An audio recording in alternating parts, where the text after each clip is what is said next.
नमस्कार बच्चों, जय हिंद, जय भारत। मैं Sanjay Chauhan Discovery Study Circle के यूट्यूब चैनल पर आपका स्वागत करता हूं।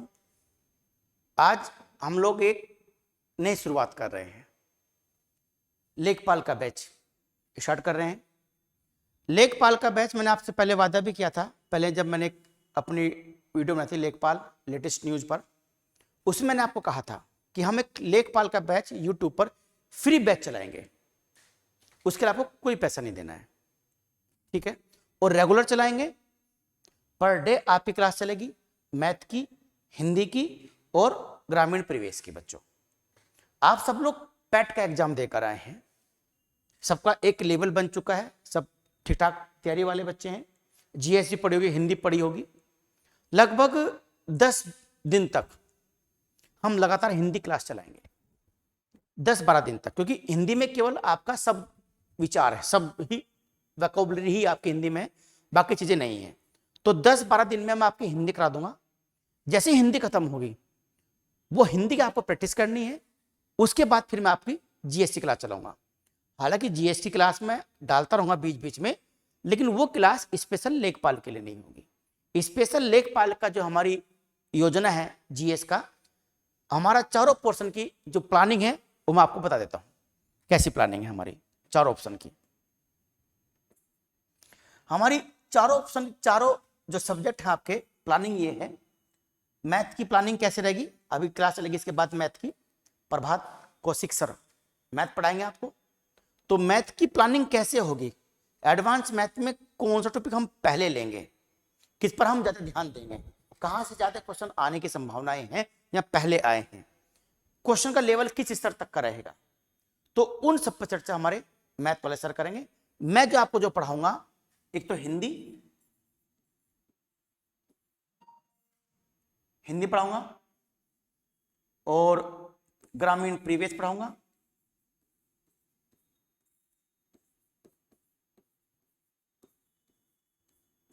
और तीसरा पढ़ाऊंगा आपको जीके, इसे जीएस भी कहते हैं, जनरल स्टडी, सामान्य अध्ययन और सामान्य ज्ञान। ये मैं पढ़ाऊंगा। मैं तीनों चीज कैसे पढ़ाऊंगा। बहुत सारे बच्चे ये कह सकते हैं सभी के पढ़ाएंगे क्या, बिल्कुल पढ़ा सकते हैं। कहीं से भी उनसे लेवल कम नहीं होगा जो अलग अलग पढ़ाते हैं। आप मैच कर लीजिएगा, चाहे संविधान हो, इतिहास हो, भूगोल हो, हिंदी हो, ग्रामीण परिवेश हो, जो अलग अलग पढ़ाते हैं बच्चों, उनसे आप कंपेयर करिएगा और तब बोलेगा कि क्या एक व्यक्ति सब पढ़ा सकता है कि नहीं पढ़ा सकता है। हम लोग यूपीएससी के स्तर तक की तैयारी करी है, हम लोगों ने यूपीएससी में इंटरव्यू तक पहुंचे हम लोग, तो वहां तक कोई इतना आसान नहीं होता पहुंचे बच्चों पहुंचना। तो उस बात को तो आप दिमाग से निकाल दीजिए कि मैं जो आपको पढ़ाऊंगा वो बहुत लो स्तर का होगा, नहीं, वो आपके एग्जाम के स्तर का होगा, ना उससे ऊपर होगा ना उससे नीचे होगा। यही तो चाहिए। पढ़ आप रहे हो ऊपर वाला, कौन सा, अति ऊपर। अब पेपर यहां से आ गया, अरे यार तो पढ़ा था इतना आसान, पढ़ा आपने यहां, पेपर यहां आ गया। तो हमारा जो एक्सपीरियंस है वो यही है कि हम आपको इसी लेवल तक का पढ़ाएंगे जो एग्जाम के लेवल तक का है, ना बहुत ज्यादा ना बहुत कम। विशेषज्ञ बनने की आवश्यकता नहीं है, ना ग्रामीण परिवेश में, ना जीएस में, ना हिंदी में। एक कंपिटिटिव प्रतियोगी छात्र की नजर रखिए, उसी हिसाब से पढ़िए, तभी आपका सिलेक्शन होगा। अन्यथा आप ऊपर का पढ़ते रहोगे, क्वेश्चन नीचे से आते रहेंगे, आप नीचे पढ़ते रहोगे, क्वेश्चन ऊपर से आते रहेंगे।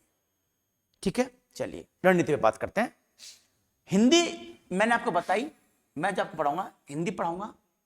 हिंदी की पहली क्लास जो होगी हमारी, वो समास को लेकर होगी। ठीक, समास या संधि में से कोई भी एक क्लास होगी। आप मुझे कमेंट्स करना कि आप पहले समास पढ़ना चाहते हैं या पहले हिंदी पढ़ना, वो क्या नाम, संधि पढ़ना चाहते हैं। कि समास और संधि दो महत्वपूर्ण चैप्टर हैं आपके। इसके अलावा जैसे लिंग है, वचन है, कारक है, ठीक है ना, लिंग है, वचन है, कारक है।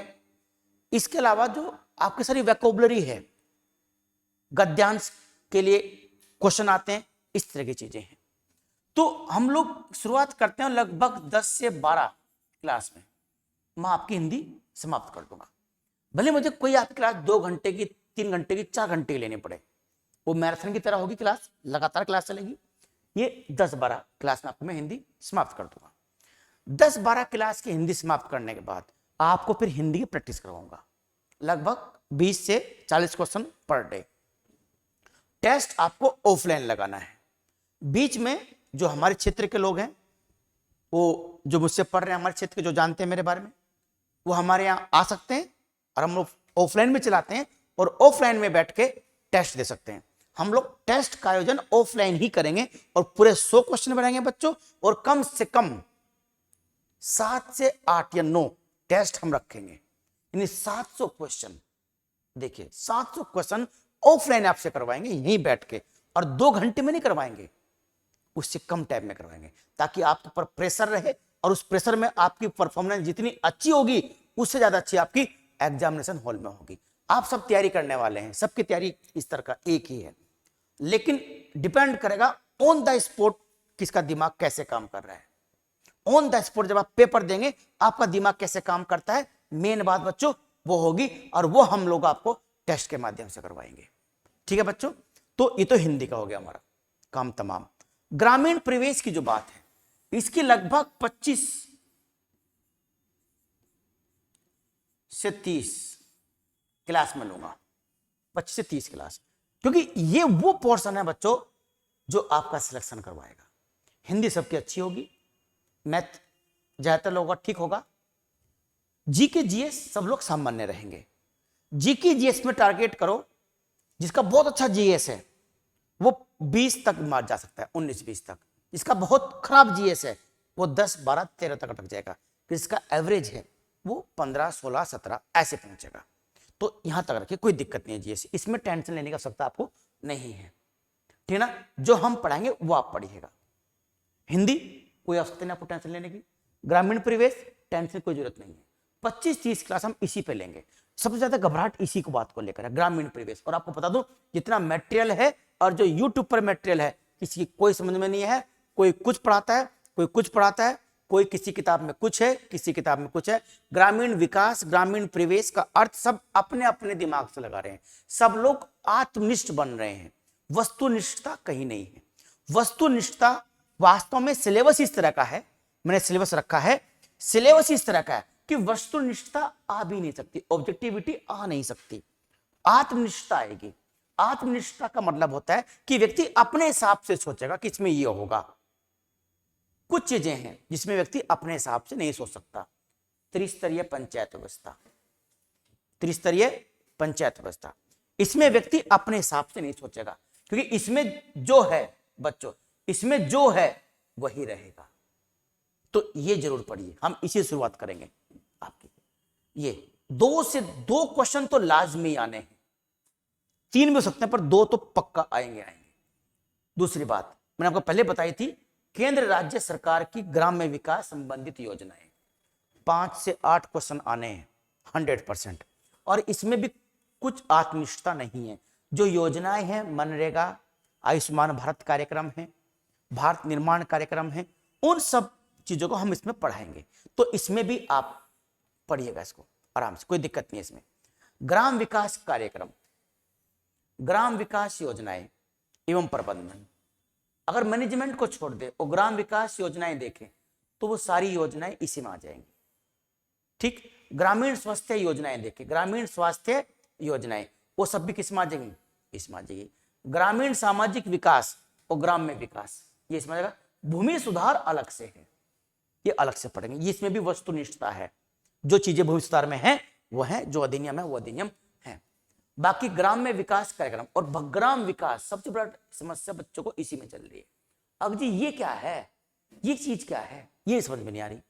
ग्राम विकास भारतीय संदर्भ में, तो भारतीय संदर्भ में मतलब है गांव की जो विशेषताएं होती हैं उनको लेकर चीजों को देखा जाएगा, ठीक ना। पशुपालन है और बहुत सारी चीजें गांव के विकास किस तरह की होती हैं वो देखी जाएगी। तो इस बात पे ध्यान न देकर आप जहां पर आप वस्तुनिष्ठ हो सकते हो, ऑब्जेक्टिविटी आपके अंदर आ सकती है, हाँ जी ये इंपॉर्टेंट है, इससे आ जाएगा, वो ये है और ये है। इस टॉपिक में आपके कई टॉपिक कवर हो रहे हैं। इसमें तो मैंने कहा 5 से 8 क्वेश्चन बनेंगे, लेकिन इससे ज्यादा बन सकते हैं। ग्राम में विकास कार्यक्रम, केंद्र राज्य सरकार की ग्राम विकास योजनाएं, वही तो होगा। ग्राम विकास योजनाएं वही तो सब सरकार चला रही है। कुछ इसमें हो सकता है बच्चों, ग्राम विकास योजनाएं में कुछ ऐसे एनजीओ होते हैं, गैर सरकारी संगठन, उनकी भूमिका भी बन जाती है। जैसे राजेंद्र सिंह है, जिन्हें जल पुरुष कहते हैं, जिसे राजस्थान में जल संरक्षण के लिए बहुत बड़ा काम किया है। मेधा पाटेकर हैं, एनवायरमेंट के क्षेत्र में काम कर रही हैं, ठीक ना। आपका कुछ चीजें हैं जो एनजीओ, नॉन गवर्नमेंटल ऑर्गेनाइजेशन, ये भी कुछ चीजें चलाते रहते हैं ग्राम विकास के क्षेत्र के लिए। तो यहां तक भी हमको पहुंच करनी पड़ेगी। तो इसकी चिंता छोड़ दीजिए, जुड़िए हमारे साथ, 25 से 30 क्लास करिएगा, बीच बीच में प्रैक्टिस करवाएंगे, टेस्ट करवाएंगे, और जो चीजें इसमें पढ़ाएंगे उसके अलावा एक पुस्तक और बताऊंगा आपको मैं, 1-2 दिन में, कल या परसों क्लास में बता दूंगा आपको। वो पुस्तक लीजिए और ज्यादा करने की आवश्यकता नहीं है, यही कर लीजिएगा बस, ठीक है ना। हिंदी मजबूत रखिए। जीके जीएस की जो बात है, ग्रामीण प्रवेश की बात होगी, जीके जीएस की जो बात है, हिंदी जैसी खत्म होगी, आपको पूरी एक क्लास मिलेगी इतिहास की, 2 या 3 क्लास, इसमें काम चलेगा, 3 क्लास मिलेगी, क्योंकि इतिहास से 1-2 क्वेश्चन तो लाजमी आना है।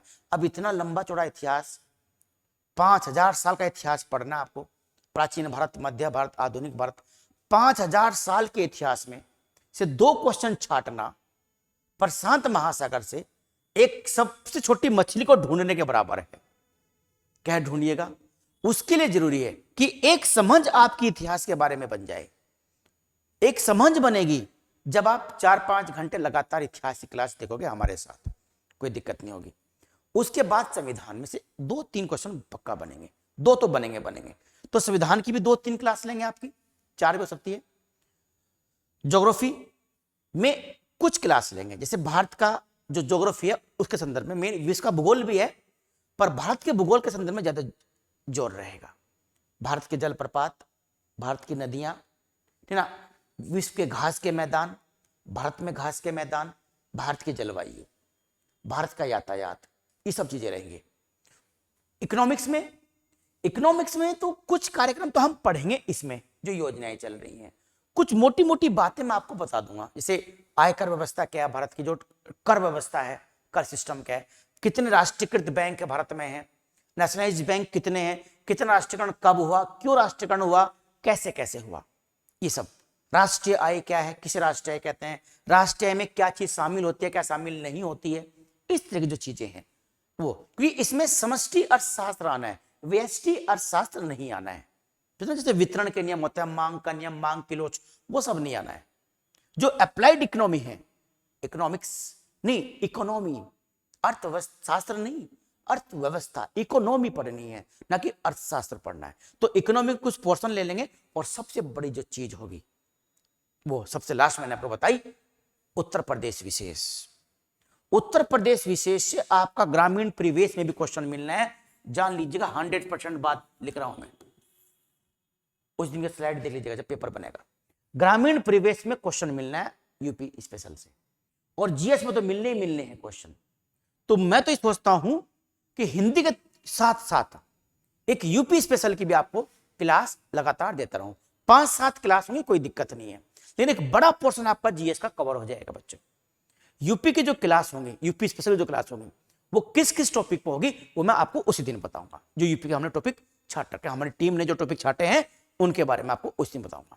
तो फिलहाल का पैटर्न ये रहेगा, मैथ की क्लास, ग्रामीण परिवेश की क्लास और हिंदी की क्लास, ये चलती रहेंगी। और बीच बीच में समय समय पर जैसे मुझे टाइम लगेगा, मैं यूपी स्पेशल की क्लास भी लगातार डालता रहूंगा, ठीक है। यूपी स्पेशल की जो क्लास होगी हमारी, वो 7-8 क्लास होंगी या 10 भी हो सकती है, क्योंकि जहां से क्वेश्चन आने के चांस हैं, अगर वहां क्लास बढ़ भी जाए तो समस्या नहीं है, और जहां से क्वेश्चन आने के चांस नहीं है, अब मान लीजिए ये है ग्राम्य विकास भारत संदर्भ में, इसको मैंने 10 दिन पढ़ा दिया, क्वेश्चन जो बना वो आपसे नहीं हुआ, या जो इतना आसान आ गया कि 10 दिन वाला बेकार होगा सिस्टम, तो इस पर ध्यान देने की आवश्यकता ही नहीं है इतना। क्यों? टू द पॉइंट रहिएगा, कोई आवश्यकता नहीं है। इस पे ध्यान दीजिए ना, इस पे ध्यान दीजिएगा, इस पे ध्यान दीजिएगा, इस पे ध्यान दीजिएगा, ये सब है ना ध्यान देने के लिए। भूमि सुधार पर ध्यान दीजिएगा, ये सब है ना ध्यान देने के लिए। इस पे क्लास बनाइए आप, इस पे आवश्यकता नहीं क्लास बनाने की, इस टॉपिक पर पता नहीं किस तरह क्वेश्चन आएगा, कंसेप्चुअल आ जाए, फैक्चुअल आ जाए, क्या आ जाए क्या ना आ जाए, कुछ पता नहीं है। हिंदी पर है, क्लास पढ़ाएंगे, हिंदी बढ़ सकती क्लास 10 से 12 तो है ही, पर अगर आवश्यकता पड़ी तो हम यहाँ पे अपना रखेंगे, पढ़ा सकते हैं। तो आज हम शुरुआत करते हैं बच्चों ग्रामीण परिवेश से। किससे? ग्रामीण परिवेश से। ठीक है तो बच्चों,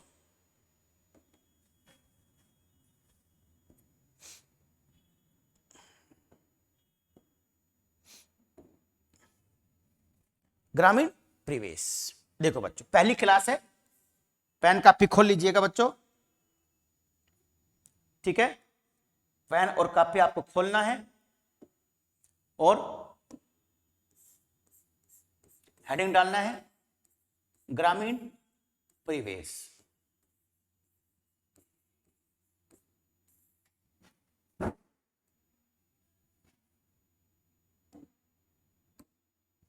ग्रामीण परिवेश, ग्रामीण परिवेश सबसे हॉट टॉपिक है पूरे लेखपाल के एग्जाम का। सब परेशान है क्या होगा, और देखना खोदा पहाड़ निकली चुहिया, ये कहावत होगी इसके बारे में। खोदा पहाड़ निकली चुहिया, यही होगा। परेशान ये नहीं करेगी, हो सकता है हिंदी परेशान करे। जो ट्रेंड चल रहा होता ना बच्चों, उसका उल्टा होता है पेपर हमेशा। दिल्ली पुलिस में बच्चों ने पढ़ा लगातार current current current current current, पढ़ते रहे करंट। मैंने कहा था बच्चों को करंट मत पढ़िए, ट्रेडिशनल पे ध्यान दीजिएगा। अगर नहीं सर पिछली बार तो करंट ही आया था, इस बार करंट पढ़ डाला, करंट आया ही नहीं। ये होता है, तो ध्यान रखिएगा बच्चों। जो ट्रेंड चल रहा होता है पेपर उसका उल्टा बना, कि पेपर सेटर की मनोविज्ञान होता है, वो जानता है कि बच्चा क्या पढ़ता है क्या नहीं पढ़ता है। ग्रामीण परिवेश पे बहुत परेशान हो रहे हैं बच्चे, और ग्रामीण परिवेश का खोदा पहाड़ निकली चुहिया वाली बात होगी। लेकिन पढ़ना है, फिर सबसे बड़ी बात कॉन्फिडेंस की है। अगर आत्मविश्वास है तो आधी लड़ाई तो आप पहले ही जीत चुके हैं। तो इसलिए ग्रामीण परिवेश पर पूरा ध्यान देना है, क्या पढ़ना है। चलिए ग्रामीण परिवेश में हम टॉपिक शुरू करते हैं। भारत में त्रिस्तरीय पंचायत व्यवस्था।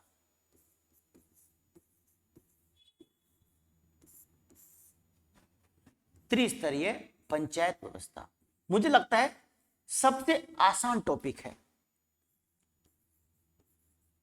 पूरे ग्रामीण परिवेश का। सबसे आसान टॉपिक यही है पूरे ग्रामीण परिवेश का। आसान मैंने इसलिए कहा क्योंकि संविधान में पढ़ा, बहुत सारे लोगों ने सब चीजें देखी हैं, सब जानते हैं इसके बारे में। शुरुआत इससे इसलिए कर रहा हूं क्योंकि मनोविज्ञान में साइकोलॉजी जिसको बोलते हैं, पेडागोजी बोलते हैं, साइकोलॉजी बोलते हैं, उसमें निम्न से अधिक की ओर जाया जाता है, सरल से कठिन की ओर।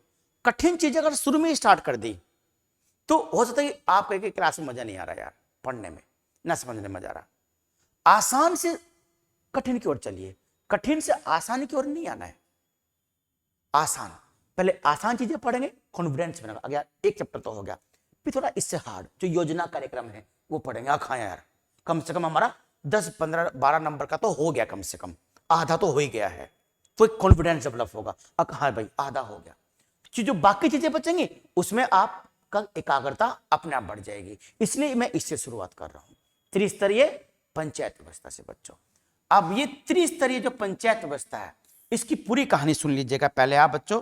जो कहानी क्या है इसकी मैं आपको बता देता हूं कि इसकी जो कहानी होगी, चलो लिखा है तो लिखा रहने दो इसको। पूरी पंचायत व्यवस्था की कहानी सुन लीजिए आप। पंचायत व्यवस्था 3 शब्द से मिलकर बनी है, 4 शब्द से। एक तो त्रि यानी 3, स्तर यानी और पंचायत।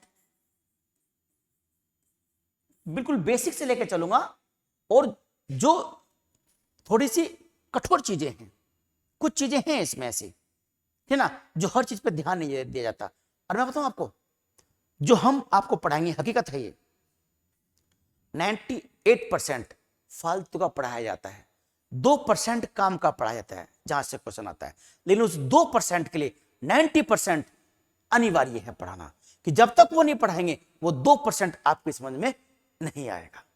तो आपको ये लगेगा पढ़ाते समय आके सर हमने पढ़ी रखा है, इसमें क्या है।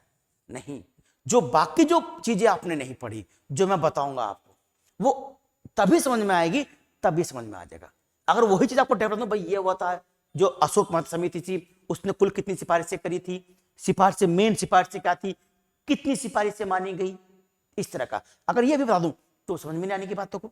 तो 3 स्तर पंचायत व्यवस्था सिस्टम, ये हो गया। ये आपको पता है 3 स्तर का लेवल। पंचायत का मतलब क्या होता है? पंचायत देखिए किसको बोलते हैं, पंचायत। पंच किससे बना है? पंच शब्द से बना है, पंच से। तो यानी पंचों का स्थान, जहां पंच पहले बैठा करते थे। भारत के लिए जो पंचायत व्यवस्था है वो कोई नई चीज नहीं है। भारत में वैदिक काल से ही इस तरह की व्यवस्थाएं रही हैं, वहां हमको जाना नहीं है। वैदिक काल में बहुत सी चीजें वैदिक काल से चली आ रही है। फिर चोल वंश में, चोल काल में, जो दक्षिण भारत का चोल वंश है, उस चोल वंश में ग्रामीण स्वायत्तता रही है बच्चों, गांव की स्वायत्तता रही है।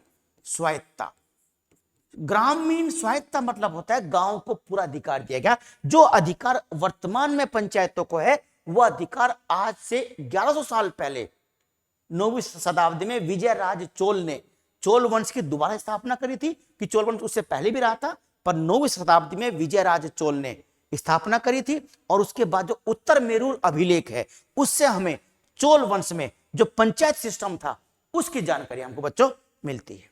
तो जो गांव का सिस्टम उस समय था, वही सिस्टम आज बनाया गया पंचायत व्यवस्था का। तो ये तो इसका इतिहास होगा 2 पॉइंट में, बहुत बड़ा इतिहास है, पर वहां हम नहीं जाएंगे। भारत जब आजाद हुआ, जब स्वतंत्र हुआ, तो महात्मा गांधी जिसमें जीवित थे, महात्मा गांधी के प्रयासों से, अगर आप हमारे संविधान के डीपीएसपी देखो, DPSP directive principle for state policy, राज्य के नीति निर्देशक तत्व, अगर आप देखो तो उन्हें हम 3 भागों में बांटते हैं बच्चों। एक उदारवादी नीति निर्देशक तत्व, एक गांधीवादी और एक समाजवादी। उदारवादी, समाजवादी और गांधीवादी, इन 3 भागों में हम अपने डीपीएसपी को, जो भाग 4 में है संविधान के, अनुच्छेद 36 से 51 तक जो दिए गए हैं, उनको हम इसमें बांटते हैं। किसको? डीपीएसपी को। कहां से कहां? 36 से 51 में दिए गए। तो हम इसको 3 भागों में बांटते हैं डीपीएसपी को। अब इन 3 भागों में डीपीएसपी बांटते हैं, उसमें गांधीवादी भी है, समाजवादी भी और उदारवादी भी है। ठीक है, तो वो 3 भागों में बांटते हैं उनको। तो ये सब गांधी जी की देन थी। गांधी जी के प्रयासों से ही अनुच्छेद 40 में, संविधान के अनुच्छेद 40 में बच्चों पंचायत के लिए प्रावधान कर दिया गया था। अनुच्छेद 40 में किसके लिए? पंचायत के लिए। लेकिन डीपीएसपी, क्योंकि राज्य के नीति नैतिक तत्व जो है वो नैतिक सिद्धांत है, राज्य इन्हें लागू करे या ना करे ये राज्य की इच्छा पर निर्भर करता है। व्यक्ति इसके लिए सुप्रीम कोर्ट में, हाई कोर्ट में केस दायर नहीं कर सकता। तो अनुच्छेद 40 में पंचायतों के लिए अलग से व्यवस्था थी। ये गांधी जी की देन थी। ध्यान रखना बच्चों, अगर महात्मा गांधी जीवित होते, तो संविधान का स्वरूप और संविधान का प्रारूप हो सकता है कुछ अलग प्रकार का होता, संविधान का स्वरूप भी और प्रारूप भी। कि गांधी जी की पहली हत्या होगी तो कुछ चीजें रहेगी जो महात्मा गांधी चाहते थे जो संविधान में शामिल हो, वो शामिल नहीं हो पाई। हो सकता है कि कुछ बच्चे इस बात का विरोध करें, अच्छा हुआ पहले ही मर गया, ये तो पता नहीं क्या करवाता। ऐसा नहीं है बच्चों, चर्चा करेंगे गांधी के ऊपर। खैर, तो ये तो कि पंचायत व्यवस्था जो संविधान में उल्लेखित है। जब देश का संविधान लागू हुआ 1950 में, तो पंडित नेहरू ने भारत में एक सामुदायिक कार्यक्रम लागू किया। 2 अक्टूबर 1952 को भारत, यानी कह लीजिए सामुदायिक कार्यक्रम, सामुदायिक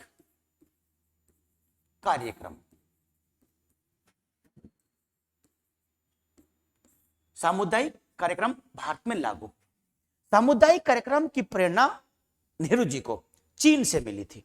चीन से प्रेरणा लेकर इसको ले किया। इसमें गांव को एक समुदाय के रूप में देखा गया और उस गांव को समुदाय के रूप में देखकर उसकी समस्याओं का वहीं सोचना और वहीं निराकरण करने की बात आई। लेकिन ये योजना, ये कार्यक्रम बहुत सफल नहीं हो पाया। इसके लिए 1953 में राष्ट्रीय प्रसार सेवा की शुरुआत हुई। राष्ट्रीय जो प्रसार सेवा की शुरुआत हुई वो वास्तव में इसी का एक संलग्न कार्यक्रम था। इसमें और विस्तार से बताया गया, गांव के स्तर पर सोचना, वहीं लागू करना, गांव के लोगों को कुछ अधिकार देने की बात आई राष्ट्रीय प्रसार सेवा में। लेकिन कुछ भी वांछित परिणाम नहीं मिल रहे थे। इस बात को लेकर पंडित नेहरू बहुत परेशान थे। उन्होंने जनवरी 1957 में, 1957 में बलवंत राय मेहता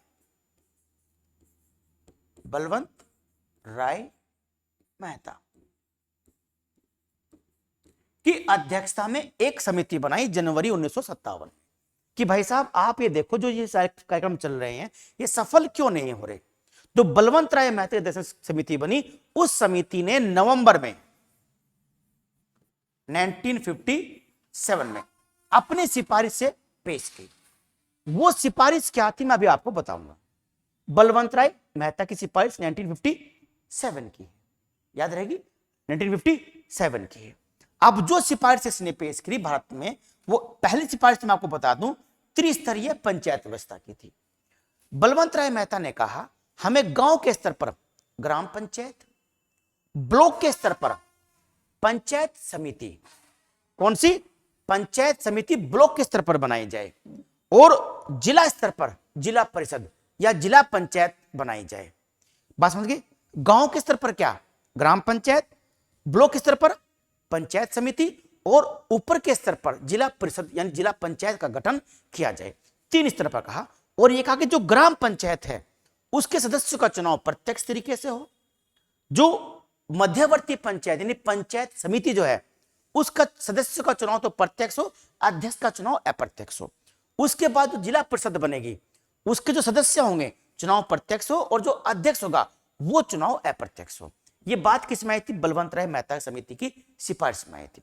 और कहा इसको लोकतांत्रिक विकेंद्रीकरण या लोकतांत्रिक स्वायत्ता या स्थानीय स्वशासन, इसके कई नाम है धांगना। जो सिफारिश, जो रिपोर्ट दी थी, जो सिफारिश करी थी, वो लोकतांत्रिक विकेंद्रीकरण के नाम से करी थी। लोकतांत्रिक विकेंद्रीकरण के नाम से सिफारिश करी थी। बच्चों इसे बोलते हैं ग्राम स्वशासन, ग्राम स्वशासन या स्थानीय स्वशासन या लोकल गवर्नमेंट। स्थानीय स्वशासन कह लो, ग्राम स्वशासन कह लो, या लोकतांत्रिक विकेंद्रीकरण कह लो। जो समिति ने सिफारिश पेश करी थी उसी सिफारिशों को यह कहा गया था। अब जो सिफारिशें पेश की, ध्यान रखना बच्चों, उन सिफारिशों को जनवरी 1958 में एनडीसी, राष्ट्रीय विकास परिषद योजना आयोग के बाद दूसरी बड़ी संस्था यही थी। एनडीसी पंचवर्षीय योजना आयोग बनता था, और उनको जो अनुमति प्रदान करता था वो एनडीसी करती थी, राष्ट्रीय विकास परिषद। इसका अध्यक्ष भी प्रधानमंत्री होता है, अभी भी होती है समिति, अध्यक्ष प्रधानमंत्री, और बाकी जो मुख्यमंत्री वो सब इसके मेंबर होते थे। तो एनडीसी की ने ही इसको लागू करने की सिफारिश करी। ध्यान रखना, एनडीसी ने अनुमति दी थी इसको कि ठीक है ये समिति इस समिति की सिफारिश ठीक है और इन्हें लागू कर दिया जाए। तो एनडीसी समिति की सिफारिश के आधार पर पंडित नेहरू ने 2 अक्टूबर 1959 को राजस्थान के कहां से, नागौर जिला पड़ता है, नागौर जिले से पंचायती राज व्यवस्था की शुरुआत कर दी। शुरुआत का मतलब यह कहने का कि वहां पंचायतों की नींव रखी और कहा कि भाई अब राजस्थान में लगातार चुनाव होंगे और चुनाव के तहत यहां पर पंचायतें बनती रहेंगी। अक्टूबर के बाद नवंबर में इसको लागू करने का काम किया बच्चों आंध्र प्रदेश ने। किसने किया? आंध्र प्रदेश ने काम किया। दूसरा राज्य इसका आंध्र प्रदेश है, तीसरा उड़ीसा है। और 1960 के दशक में लगभग सभी राज्यों ने इस पंचायत व्यवस्था की सिफारिशों को मान लिया, क्योंकि बलवंत राय मेहता समिति की सिफारिश में ही ये बातें थी। इनका स्वरूप कैसा होगा, कि संरचना कैसी होगी, ये कैसे काम करेगी, ये राज्य के विषय होना चाहिए, राज्य सूची का विषय होना चाहिए। उसमें राज्य विधानसभाएं अपने हिसाब से, अपनी स्थानीय आवश्यकताओं के हिसाब से इसका स्वरूप निर्धारण करेंगी, इसकी योजनाएं तय करेंगी, कैसे क्या होना चाहिए। तो ये बलवंत राय मेहता समिति को 2 अक्टूबर को लागू कर दिया गया। ये आपने हर जगह पढ़ लिया होगा। ये जो पॉइंट बने पता है आपको, एनडीसी वाला पॉइंट, ये आपको जरूर ध्यान रखना है कि एनडीसी की सिफारिश थी, एनडीसी की अनुमति के बाद ही ये सिफारिश लागू हुई है नागौर से। दूसरा राज्य आंध्र प्रदेश हुआ। अब 1960 से लेकर 76 तक इस समिति की सिफारिशों पर कितने कार्यदल गठित हुए? संतानम समिति, ठीक ना, बहुत सारी समितियां बनी, लगभग 15 समिति बनी। 1960 से लेकर 76 तक 15 कार्यदल बने, सभी ने सिफारिश लागू करी, क्योंकि ये जो सिफारिशें थी ये राज्य के लिए अनिवार्य नहीं थी। राज्य के लिए अनिवार्य नहीं रखी गई थी। किसी राज्य ने चुनाव करवाए, किसी ने चुनाव नहीं करवाए। ठीक है बच्चों, अब हमारे जो एग्जाम के हिसाब से जो इंपोर्टेंट है वो इतिहास के बजाय जो 73वां संविधान संशोधन है वो ज्यादा इंपॉर्टेंट है। तो वहां तक पहुंचने के लिए पहले थोड़ा सा इतिहास से रूबरू होना पड़ेगा। तो बलवंत राय मेहता इंपॉर्टेंट समिति है, इसकी सिफारिश लागू करेगी। फिर 1977 में 1977 में जनता पार्टी की सरकार आई, जनता पार्टी की सरकार आई और मोरारजी देसाई भारत के प्रधानमंत्री बने, जो कि भारत के सबसे बुजुर्ग और सबसे वृद्ध प्रधानमंत्री हैं। मोरारजी देसाई 77 में बने। इंदिरा गांधी की कांग्रेस सरकार हट गई थी। इन्होंने समिति बनाई अशोक मेहता समिति। कौन समिति बच्चों? अशोक मेहता समिति का गठन किया। और अशोक मेहता समिति जो बनी उसकी क्या सिफारिशें थी और किन को लागू किया गया, कि उसके बाद कई समितियां बनी। अशोक मेहता समिति बनी, JGV राव समिति बनी, फिर LM सिंघवी समिति बनी, फिर कई सारी समितियां और बनी है। तो कितनी समितियां बनी, किस साल बनी, क्या सिफारिशें थी, क्या लागू की गई? 73वें संविधान संशोधन से आने से पहले इन समितियों को, जो ये समिति थी ना अशोक मेहता समिति, इनकी सिफारिश से जरूर याद रखो। पूछ सकता है कि किस समिति ने सिफारिश करी थी कि राजनीतिक दलों को भी अपने चुनाव चिन्ह के साथ पंचायत के चुनाव में शामिल होने का अधिकार हो। ठीक है बच्चों, ये समिति, ये हम कल की क्लास में पढ़ेंगे। क्लास ज्यादा लंबी ना हो जाए क्योंकि शुरुआत थी, इसलिए कल का आप जरूर वेट कीजिएगा। कल की हम क्लास में जितनी हमारी समितियां बनी है अशोक मेहता और उसके बाद समितियां बनी, और जो फिर आपकी 73वां संशोधन लागू हुआ, यह हमारी तीसरी क्लास से शुरू होगा। ठीक है ना? और नहीं, कल से शुरू हो जाएगा कि कल से समितियां बताने के बाद किस सन में कौन सी बनी, और 2-2 3-3 सिफारिशें चाहिए उनकी।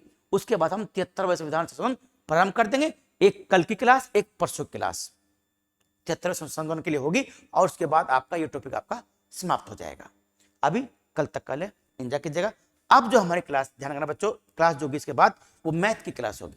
मैथ की स्ट्रेटजी क्या होगी लेखपाल के लिए, कि लगभग 30 दिन का हमारा टारगेट है कि 30 दिन में आपको कैसे सब कुछ कराएं, कैसे आपको रिवाइज तो कराना है, पढ़ाना नहीं है। पढ़े हुए तो आप ही पहले से पैट पास करके आए हैं, रिवाइज कराना है, कुछ अलग चीजें देनी है, कुछ विशेष बताना है, ताकि आप अपने लक्ष्य में कामयाब हो सके। जब तक के लिए धन्यवाद। जय हिंद, जय भारत।